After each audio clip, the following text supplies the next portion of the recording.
arteko bitartekari gisa jardutea. Euskal Herriaren azterketa kritiko batek aldameneko bi estatu imperialisten zapalkuntza egoera argi bat erakusten du. Haien legedipean hartu behar ditugu beti erabakiak. Heteronomia batean bizi gara. Beste batzuek erabakitzen dute gure etorkizuna. Menpeko herri bat gara. Horrek argi erakusten du nun dagoen boterea, Espainian eta Frantzian. Batzuek diote globalizazioak eta modernitateak indarra eta erabakimena ahultu dietela estatuei. Hala izango da, agian, baina menperatzaileak menperatuaren ganduen boterea ez da gutxitu. Euskal Herria dugu horren adibide.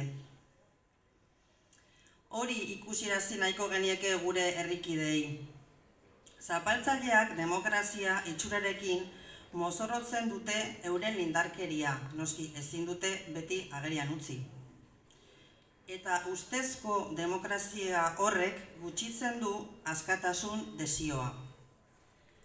Preso sentitzen ez denak ez du askatasunaren beharrik sentitzen. Baina bere independentzia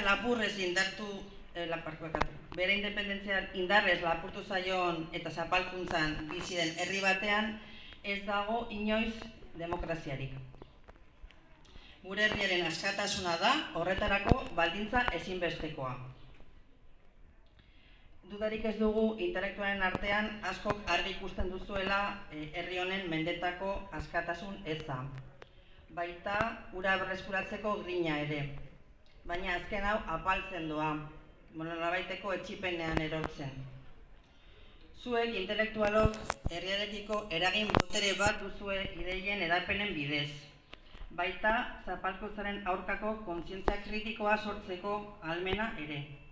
Horregatik eskatzen dizuegu zuen inplikazioa zeregin honetan. Batzuk ariko zarete lan horretan, agian, eta eskerrak eman dizkizuegu. Isilik zaudetenei doa batez ere zuzendua gutxun hau. Isilik egoteak statukoa luzatzea besterik ez dakarreta. Irten zaitezte isiltasun horretatik eta lagundu ezaguzue herri hau askatasun bidean jartzen. Euskal Herriak jakingo du zuen ahalegin hori eskertzen.